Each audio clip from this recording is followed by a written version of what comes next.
Olá, meu nome é Gabriele e eu vou apresentar um dos exercícios sobre a segunda lei da termodinâmica.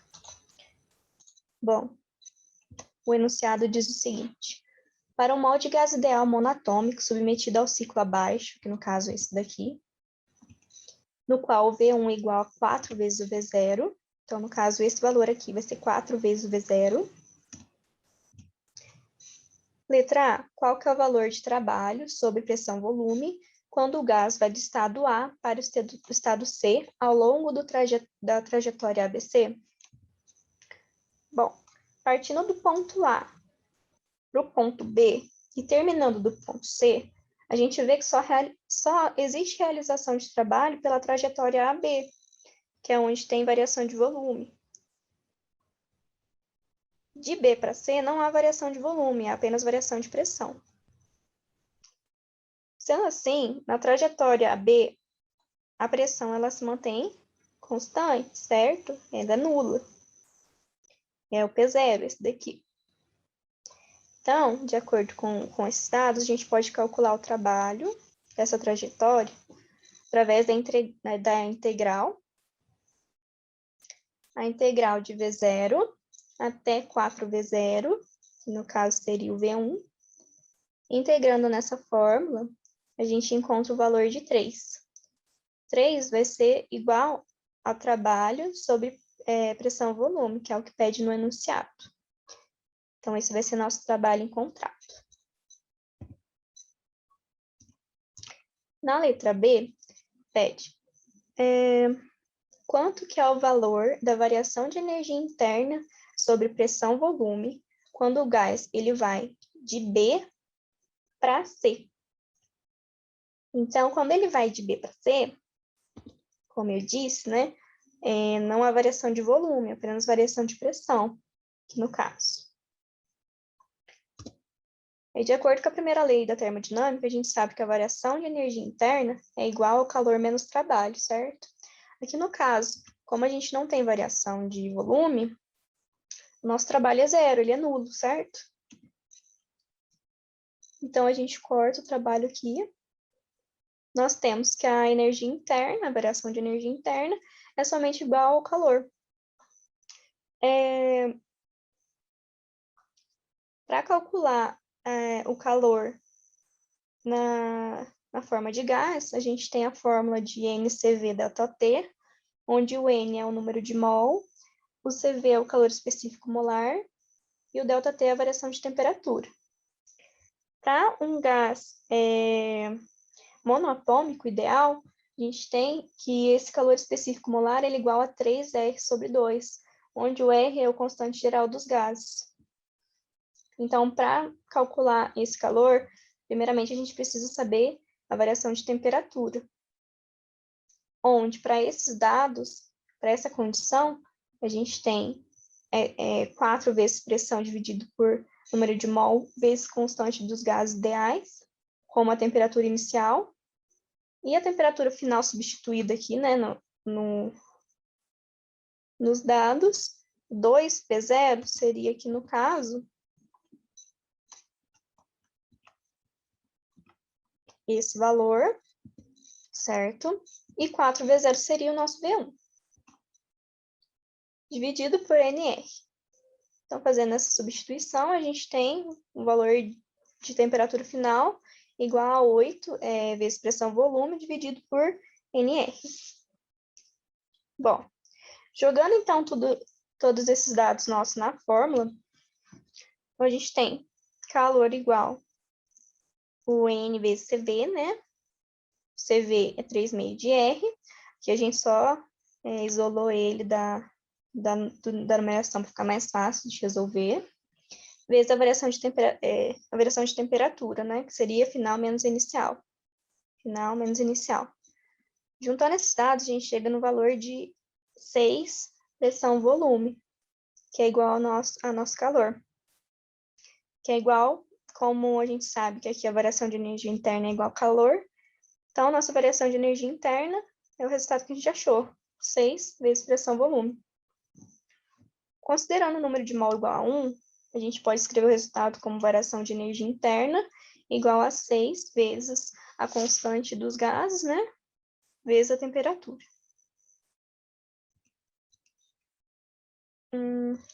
Letra C. Quanto que é o valor da variação de energia interna sob pressão-volume quando se descreve um ciclo completo? Ou seja, quando esse ciclo ele é inteiro. Então, aqui no caso, como a gente sabe que para um ciclo completo, o estado final, ele é igual, tem as mesmas propriedades do estado inicial, a gente pode dizer que não tem nenhuma variação de energia interna. Então, aqui no caso, nossa variação de energia interna é nula, é igual a zero, certo? Letra D.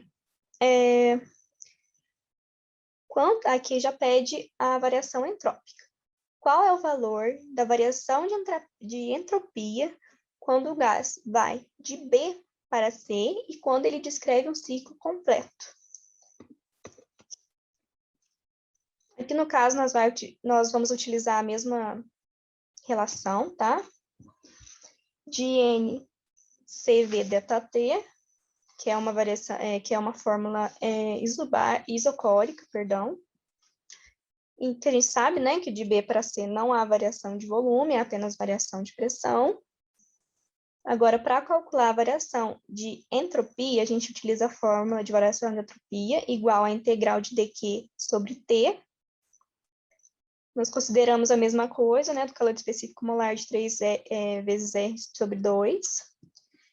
E consideramos o volume constante. Se o volume constante, VB igual a VC, tá? Final é igual ao inicial. Bom, aqui no caso, nós utilizamos a fórmula PCVC sobre PBVB, que no caso aqui, substituindo, é a mesma coisa que se fosse o P2 nosso, né, a pressão 2, está lá em cima do gráfico, vezes o volume 1, é 4 vezes o volume 0, sobre a pressão 0, vezes 4 vezes o volume 0. Bom, fazendo essa conta aqui, a gente corta aqui, né? Corta aqui, a gente tem o resultado igual a 2. Substituindo esse resultado na variação de entropia, jogando na formulinha, a gente encontra o resultado de aproximadamente 8,64 Joule por Kelvin. Então, essa daqui vai ser a nossa variação de entropia para o caso de B para C, tá?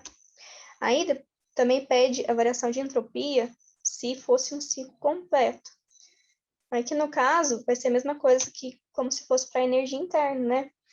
Que num ciclo completo também não há variação de entropia. Então, o ΔS nosso aqui no caso vai ser igual a zero. Eu vou explicar como a gente fez o segundo exercício sobre a segunda lei da termodinâmica. No exercício é dado para a gente um ciclo e 3 etapas desse ciclo. E é pedido para calcular a variação de entropia em cada etapa. A primeira pergunta é sobre o ciclo em um todo. Qual a variação de entropia para o ciclo?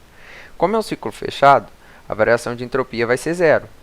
A variação de entropia é sempre nula para um ciclo fechado. Então, letra A. Para um ciclo fechado, já sabemos que a variação entrópica é sempre zero, visto que voltamos ao estado inicial. Agora, letra B. Qual a variação de entropia para o processo 1? O que é o processo 1? Uma expansão adiabática que dá ao gás 2 vezes o volume inicial. Já que é um processo adiabático e reversível, a variação de energia vai ser zero.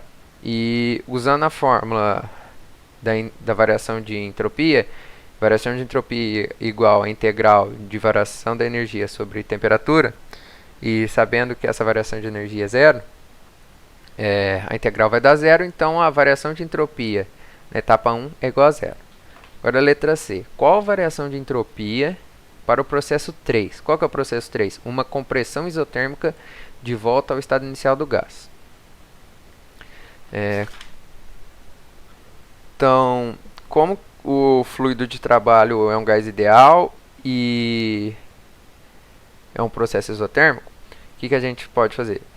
A gente pode considerar que a energia é igual a trabalho E por ser um gás ideal, a gente pode considerar que o dQ, né, a variação da energia, é igual à pressão vezes a variação do volume. Aqui, ó, a variação da energia vai ser igualada à pressão vezes a variação do volume.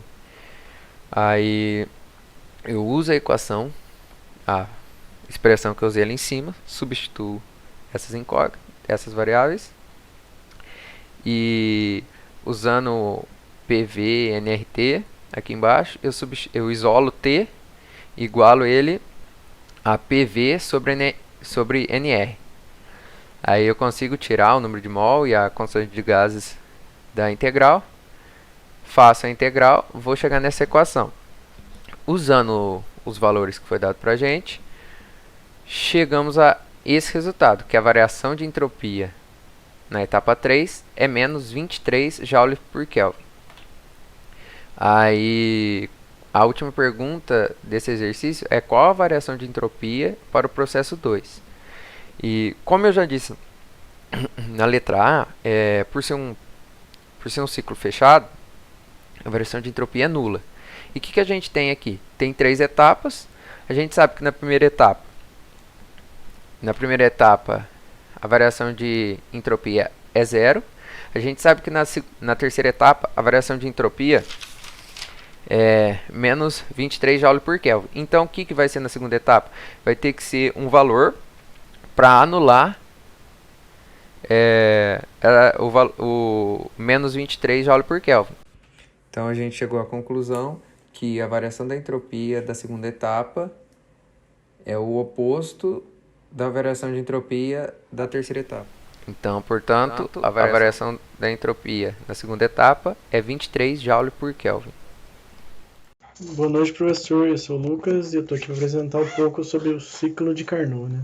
O ciclo de Carnot nada menos é um ciclo termodinâmico que existe em duas transformações isotérmicas e duas transformações adiabáticas, onde ocorre a menor perda de energia na forma de calor para o meio exterior. Mesmo assim, ele perde um pouco, não é um processo 100% rentável, porque nenhuma máquina faz isso. E aqui está o diagrama sobre esse processo, esse ciclo, e eu vou começar explicando. Do processo 1 para 2, o gás sofre uma transformação isotérmica, ou seja, ele se expande e absorve calor, a quantidade de calor, de uma fonte quente à temperatura Tq. Do processo 2 para o 4, após as transformações isotérmicas, o gás sofre uma transformação adiabática, sem trocas de calor com o meio. Como se expande adiabaticamente, sua temperatura cai para o valor Tf. No processo 3 para 4, em seguida, o gás sofre uma compressão isotérmica e libera a quantidade de calor Qf para uma fonte fria a temperatura T2. E o último processo, que seria o 4 para 1, ele retorna à condição inicial após sofrer uma compressão adiabática. Sendo assim, a máquina de Carnot, foi o que eu acabei de explicar aqui, ela é um ciclo bom, é um melhor ciclo para máquinas térmicas, só que ela não chega a 100%, porque existe uma perda de calor. Como eu falei, nenhum processo ele rende 100%. E eu fiz até uma comparação com um carro. A eficiência do carro é 55%, entretanto, na prática, é provavelmente na ordem de 25% se fosse usar o ciclo de Carnot para um automóvel, no caso. Aí aqui está explicando algebricamente, colocando no papel, como que seria. Seria a energia utilizada sobre a energia adquirida. E isso daria energia. E energia adquirida menos energia final seria o trabalho. Então, tacando na fórmula, que ele coloca energia adquirida menos energia final sobre a energia adquirida, se consegue a porcentagem de quantos que rende o processo. Isso se subtrair de 1, né, para achar 100. E para finalizar, essa eficiência térmica se aplica somente em máquinas de Carnot, as máquinas reais, nas quais os processos que formam ciclos da máquina não são reversíveis, têm uma eficiência menor. De acordo com a eficiência, se o carro fosse uma máquina de Carnot, a eficiência seria de aproximadamente 55%, como eu falei. Entretanto, na prática, é provavelmente na ordem de 25%. E esse seria o ciclo de Carnot, que, como eu expliquei, ele é um ciclo onde perde um pouquinho de calor, só que ele é ótimo para as máquinas térmicas. Elas funcionam praticamente só assim. E como nenhum processo tem 100% de rendimento, esse é o que mais chega próximo a máquinas térmicas. E isso, obrigado. Olá, professor. Meu nome é Gabriela Garcia e eu vou explicar sobre o ciclo de Ericsson. Bom, o ciclo de Ericsson, assim como o ciclo de Carnot, é um ciclo termodinâmico ideal. Ele é composto por 4 processos reversíveis, sendo 2 transformações isotérmicas e 2 transformações isobáricas. Este ciclo ele se dá pelo funcionamento teórico de um tipo de máquina térmica, do qual ela tem nome de motor de Ericsson. O ciclo de Ericsson também tem semelhanças com outros tipos de ciclos principais, como o ciclo de Stirling e o ciclo de Brayton. Para que isso ocorra, nós temos um diagrama explicativo para isso. Do lado direito, nós temos o diagrama do PV, do qual ocorre processo isotérmico, e do lado direito, nós temos o diagrama TS, do qual ocorre um processo isobárico. Nós temos 4 processos para que o ciclo do Ericsson ocorra de forma ideal. O processo 1 e 2 é o processo isotérmico de adição de calor, ou seja, o volume de sistema aumenta devido à adição de calor isotérmica, e durante esse processo ocorre uma queda de pressão. Já no ciclo 2 e 3 é um processo isobárico, onde ocorre remoção de calor. A temperatura e o volume do sistema diminui devido à remoção isobárica de calor. Já o processo 3 e 4 é um processo isotérmico, do qual ocorre uma remoção de calor. É um processo de compressão, ou seja, a pressão do sistema aumenta e o volume diminui. E já no processo 4 e 1, há uma adição de calor isobárica. A temperatura do volume do sistema aumenta devido à adição de calor isobárica. Para isso, nós também temos algumas eficiências. Assim como no ciclo de Carnot, para definir a eficiência da máquina, nós temos uma expressão geral, do qual temos aqui no slide. A fórmula é a seguinte: E igual a energia utilizada sobre energia adquirida, que é usada pela letra W, né, energia utilizada, que é o trabalho produzido pelo sistema, e a energia adquirida é a entrada de calor. E para que isso ocorra, a gente tem que usar uma tabela de valores, do qual eu falei sobre os processos, e esses processos, existem valores. É essa tabela que nós temos aqui, do qual ele mostra o calor, o trabalho e a energia interna de cada etapa do ciclo de Carnot. E é válido ressaltar que um valor negativo na interação do calor indica que o calor sai do sistema, e quando for positivo, o calor é absorvido pelo sistema. Para o trabalho, temos que os valores negativos indicam trabalho realizado sobre o sistema, e os valores positivos indicam um trabalho realizado pelo sistema. Ou seja, negativo é sobre o sistema e positivo é pelo sistema. Sendo assim, podemos desenvolver a expressão geral para que nós possamos fazer essa dimensão da eficiência do ciclo, que é essa que nós temos aqui. É essa fórmula que nós utilizamos, que é igual à eficiência de Carnot. E como o ciclo de Carnot, o ciclo de Erickson é um ciclo regenerativo, o calor rejeita o processo 2 e 3 e é usada uma adição de calor no processo 4 e 1. Significa que é cancelado e, portanto, podemos substituir esses valores na equação por zero, porque a eficiência vai ser geral. E suas aplicações do sistema significa que nós temos um armazenamento de energia, do qual nós usamos a sigla STES, que consiste em armazenar o calor utilizado na energia solar concentrada. Um gerador de corrente elétrica e um motor térmico, em algumas vezes, o sistema é um armazenamento de energia. Ou seja, o concentrador solar proporciona obtenção de alta temperatura. E nisso, nós temos uma reserva de temperatura.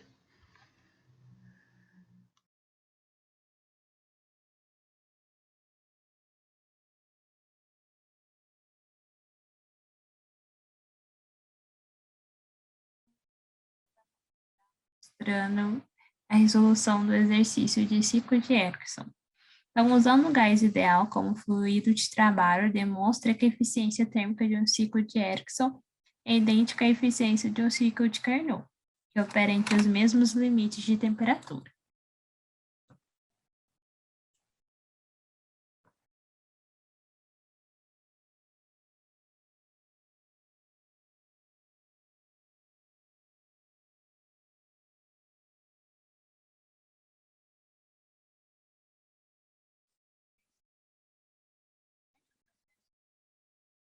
O calor ele foi transferido para um gás de forma isotérmica por uma fonte externa, a uma temperatura TH.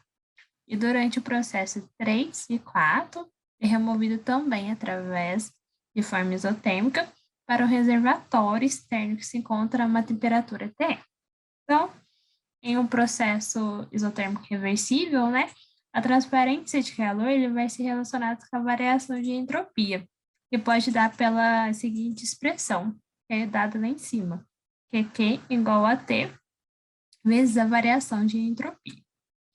Durante o processo isotérmico, a variação de entropia para um gás ideal, ela vai ser dada igual a Cp vezes Ln, que é vezes Tf dividido por T1, menos R vezes Ln vezes Pf dividido por P1. A gente vai chegar no resultado de menos R vezes Ln vezes Pf dividido por P1. E por que a gente chega nesse resultado?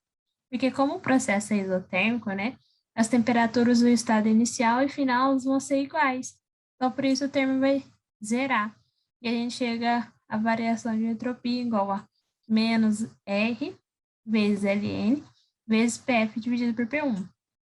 E as entradas e saídas de calor, elas vão poder ser descritas por Q saída igual a TH vezes S2 menos S1, que fica igual a TH vezes menos R vezes Ln vezes P2 dividido por 1. E a gente chega no resultado de R vezes TH vezes Ln vezes P1 dividido por P2.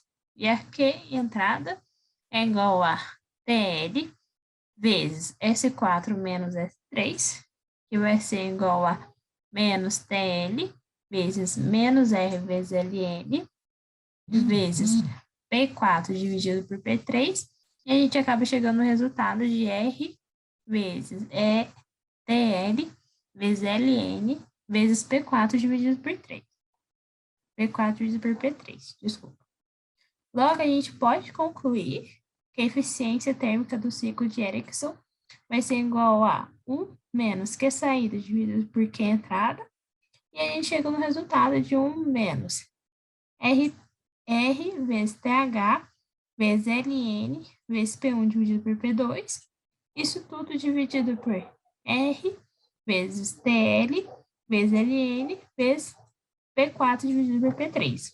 Visto, né, que P1 é igual a P2, igual a P3 é igual a P4, a gente chega no resultado final, que a eficiência térmica vai ser igual a 1 menos TH dividido por TL.